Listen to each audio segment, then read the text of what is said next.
25 de octubre, la aplastante victoria de apruebo para desmantelar la Constitución Pinochet después de 40 años podría revolucionar la historia de Chile.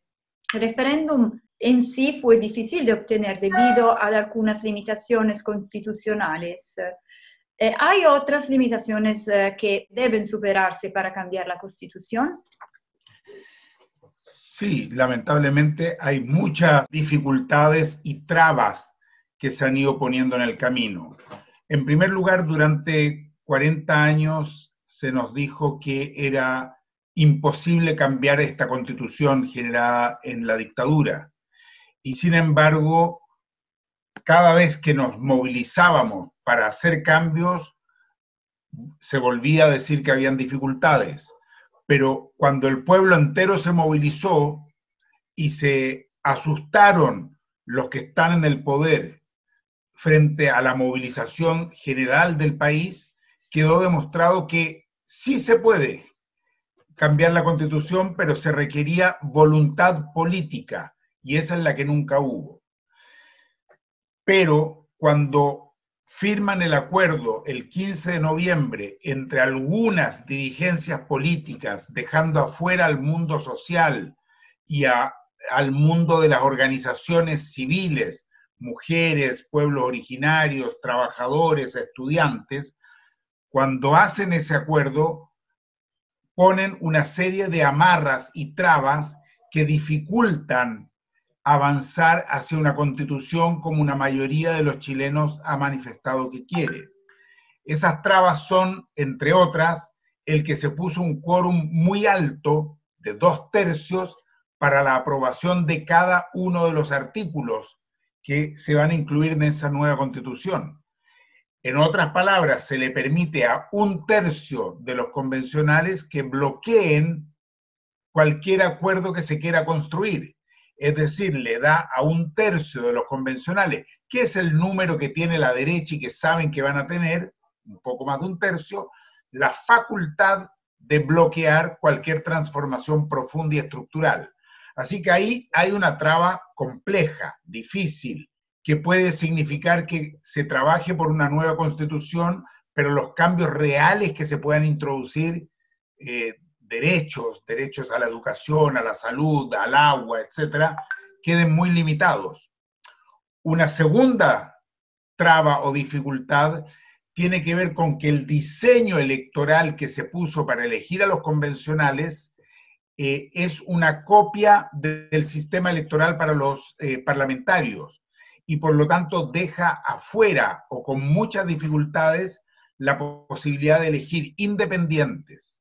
Quedan prohibidos de ser electos los dirigentes sindicales o gremiales o sociales, porque eso forma parte del reglamento. Entonces ahí hay una segunda dificultad que es la representación de la diversidad del país. Otra vez quedan las cúpulas políticas manejando el proceso. Una tercera dificultad es que no se han incorporado los pueblos originarios. Nosotros presentamos un proyecto para que tengan cupos reservados. Eso todavía está en discusión en el Senado y esperamos que se apruebe, pero no se ha aprobado. Una cuarta dificultad es que se puso como condición que no se podían modificar o tocar los tratados internacionales. Esa es una aberración para proteger al mundo del capital y de los grandes grupos económicos. Porque una cosa es mantener los tratados sobre derechos humanos o de otro tipo, y otra cosa es que no se puedan tocar los tratados comerciales. El tratado con Malasia que le fija la tarifa arancelaria a los bananas. Bueno, ¿qué tiene eso que ver con una nueva constitución? Y sin embargo se cuidaron de mantener eso como intocable. Así que esas son las dificultades. Pero también está la otra parte que es todas las posibilidades que se abren. Esa es la parte positiva. Se abre la posibilidad de un pueblo que incida en el diseño de una nueva constitución y eso es un cambio muy, muy profundo en nuestro país. 11 de abril van a votar todos los ciudadanos de Chile para la Convención Constitucional. Entonces, la votación es del pueblo en esto. La votación es del pueblo, es un voto voluntario, pero ya se vio en este plebiscito que aumentó la cantidad de gente, sobre todo jóvenes, que están interesados en votar y en participar. La votación del 11 de abril es del pueblo, pero el sistema electoral pone muchas restricciones. En primer lugar, los distritos electorales son los mismos que se ocupan para la elección de diputados, y eso restringe bastante las posibilidades de expresión de la diversidad. En segundo lugar, los independientes que quieren ser candidatos tienen que presentar firmas ante notario, mientras que los partidos políticos no. En tercer lugar, la posibilidad de hacer pactos electorales es mucho más fácil para los partidos que para los independientes. Así que son varias las restricciones que se ponen para una participación efectiva, igualitaria de todas y de todos. Esas son las dificultades que hay para esa elección. Y por otra parte, hay una tendencia, no solo en Chile, en el mundo entero, a la fragmentación y a la dispersión. Por lo tanto, es muy posible que los sectores más progresistas terminen presentando varias listas, mientras que la derecha tiende a converger con más facilidad porque saben muy bien que business are business y cuando hay que unirse, se unen para defender lo suyo. Así que esa es una dificultad ya más bien de tipo política que tiene que ver con el momento de proceso que se vive de fragmentación, de dispersión. Las protestas que durante un año han encendido las calles y plazas chilenas han jugado un papel fundamental. ¿Cuánto influyó la presencia de las mujeres? Es cierto que también han logrado la igualdad de género al participar en la Convención Constitucional. La igualdad de género no estaba contemplada en el acuerdo del 15 de noviembre. Es uno de los motivos que nos llevó a nosotros como Acción Humanista y a muchas otras organizaciones a no firmar ese acuerdo. No estaban ni las mujeres, ni las organizaciones sociales, ni los pueblos originarios considerados. Después presentamos un proyecto de ley para que se las incluyera y se llegara al mecanismo actual que va a ser paritario y va a ser la primera constitución del mundo que se escribe en forma con paridad de género, lo cual es una cosa muy, muy interesante. Creo que el movimiento de las mujeres fue fundamental en este proceso. Las marchas de las mujeres dieron inicio también con mucha fuerza a lo que fue el llamado estallido, que no es un estallido, del año pasado, de octubre del 2019. Es un proceso en el cual yo diría que hay 3 o 4 sectores que han sido fundamentales. Las mujeres, con sus movilizaciones, con sus demandas, con sus luchas, con las tesis. Los pueblos originarios con sus demandas, su lucha y su organización.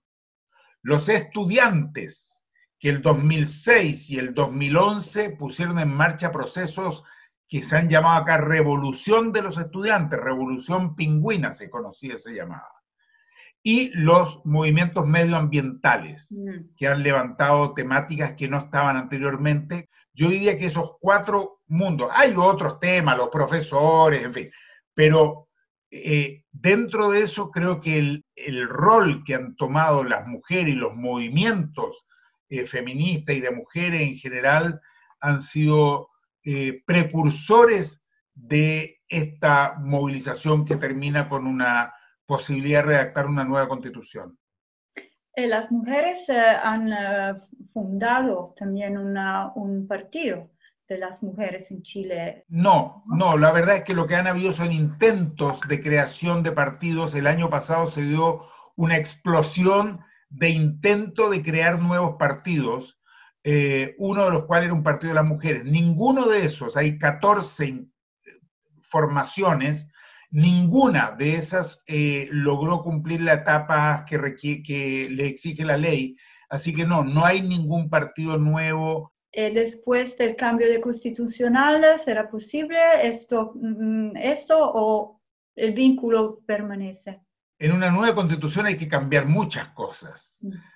Hay que entrar a revisar toda la organización del Estado, hiperpresidencialista que tenemos hoy a un Estado semipresidencial, muy unitario y centralizado a un sistema más federado, bicameral, ojalá pasar a un sistema unicameral, cambiar el rol del Banco Central, del Tribunal Constitucional, la democracia directa, la iniciativa popular de ley, la revocación de mandato, el plebiscito, son muchos los temas, y entre otros, todos los que tienen que ver con participación ciudadana y por lo tanto facilitar los mecanismos de participación y por lo tanto de creación de partidos políticos. También lograr que se permita que los dirigentes sindicales y sociales puedan ser candidatas y candidatos, pero los dirigentes empresariales sí pueden ser candidatos. Entre otras cosas, hay que modificar el sistema de partidos políticos para hacerlo mucho más accesible y menos restrictivo. Hay otras cosas que quiere decir del proyecto para el cambio. Hay un punto que me parece importante.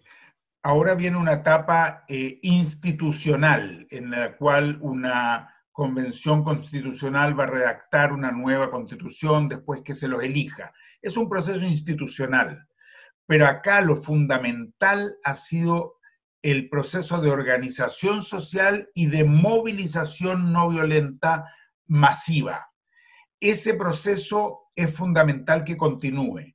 Si se pretende que hoy día la institucionalidad sea la que resuelva los problemas que viene arrastrando Chile y el movimiento social se desactiva, se cometería un error estratégico muy grande. Es fundamental que la organización ciudadana se mantenga y que la movilización no violenta continúe. Eso es válido en Chile y en el mundo entero. Las grandes transformaciones humanas han sido producto de la organización social y de la movilización, no de las instituciones que se suben después a la dinámica de las transformaciones. Eso ha sido siempre así y por lo tanto es muy importante que eso se mantenga y que eso vaya acompañando y presionando a los convencionales. Ahí creo que está el elemento central de la etapa que viene. Si no, vamos a tener un grupo de convencionales desconectados de la realidad social. Afortunadamente eso es así. Aumentó la participación en el plebiscito, se está manifestando la gente con cabildos, con asambleas territoriales, hay mucha dinámica de participación a pesar de la pandemia, y eso me parece que es muy auspicioso, es una buena señal que tiene que continuar. Nosotros como Acción Humanista, junto a otras organizaciones, estamos poniendo mucho énfasis en ese proceso de participación popular, de participación ciudadana. Creemos que ahí está la clave del proceso futuro. ¿Y vuestra posición con la violencia en las calles? Nosotros rechazamos como humanistas la violencia, pero todas las formas de violencia. La violencia no es solo violencia física de pegarle con un palo al otro. La violencia es sobre todo violencia económica, violencia cultural, violencia racial, violencia generacional, violencia sexual, violencia étnica. Se expresa de diversas formas. Acá se habla de la violencia física de algunas personas que realizan acciones violentas, que nosotros rechazamos. Pero hay que entender que estamos viviendo bajo un sistema que es profundamente violento, un sistema que se ha vendido al mundo como exitoso, pero que ha generado una desigualdad brutal, un nivel de abusos, de maltrato absolutamente inaceptable, que claro, en algún momento termina generando estallidos, que uno no comparte, pero que es muy bueno entenderlos y comprender de dónde surgen. Este ha sido un sistema profundamente violento con las familias chilenas. Es cosa de ver lo que pasa hoy día con la pandemia. La pandemia de salud es una cosa, pero acá lo que hay es una pandemia social.